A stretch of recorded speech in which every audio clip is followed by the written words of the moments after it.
cientista tinha um mega projeto de poder viajar no tempo.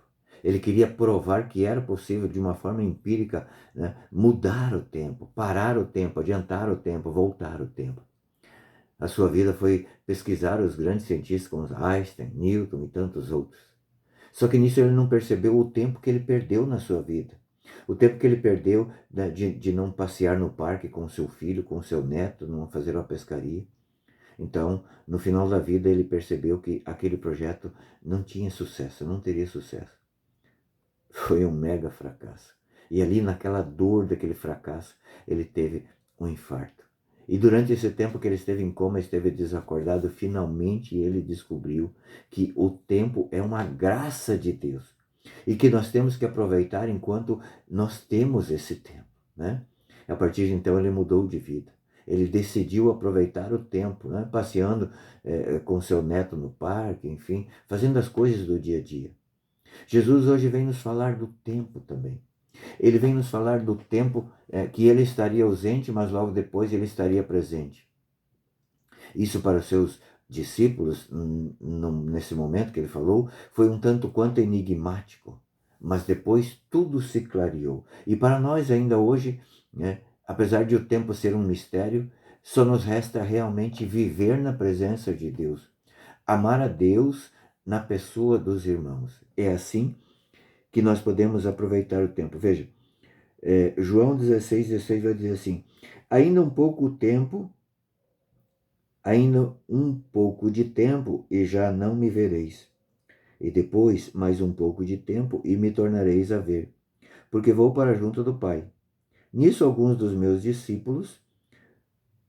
seus discípulos perguntavam uns aos outros: o que é isso que ele nos diz? Ainda um pouco de tempo e não me vereis, e depois mais um pouco de tempo e me tornareis a ver? Que significa o que significa vou para junto do Pai? Diziam, então, que significa esse pouco tempo em que ele fala? Já não que ele fala, não sabemos o que quer dizer. De fato, era de uma forma bastante enigmática para eles. Por quê? Porque aqui Jesus está falando para eles, né, na iminência da sua prisão e morte, da sua paixão.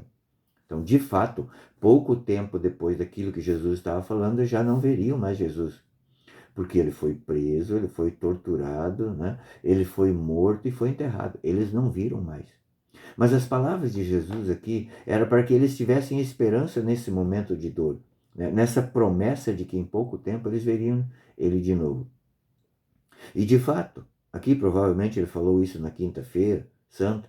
Então, no domingo, as mulheres já viram ele de novo. Esse foi o pouco tempo. O mundo há de se alegrar, como fala Jesus, porque o mundo aqui, no caso os inimigos de Jesus, eles mataram Jesus. Quando nós pecamos, nós matamos Jesus. São João da Cruz já dizia que nós temos 3 inimigos, né? O demônio, o mundo e a carne.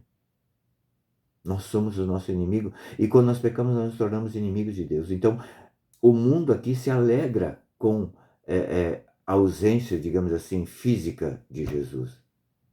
Mas veja que essa alegria, depois ela foi se tornando mais permanente. Embora ainda muitos tivessem dúvida, e é natural isso, porque eles não tinham a assistência do Espírito Santo ainda, durante 40 dias, né, depois da Páscoa até o Pentecostes, Jesus apareceu várias vezes para os seus discípulos.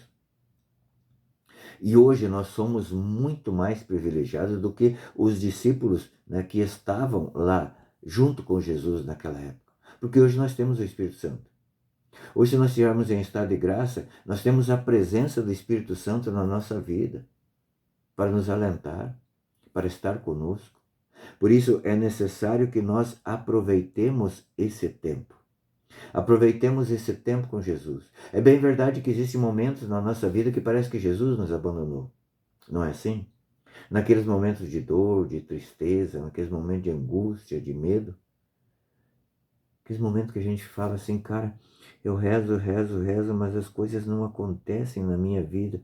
Eu acho que Deus não me ama. Não.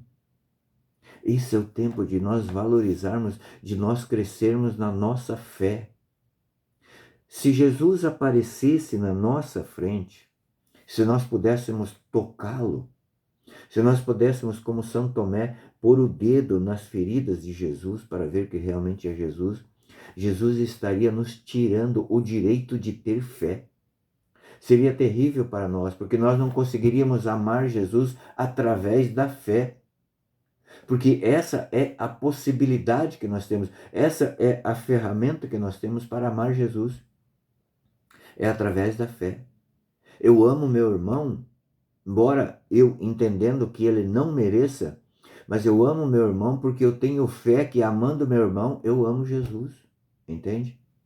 É por isso que as pessoas às vezes falam assim, mas se eu visse Jesus eu acreditaria.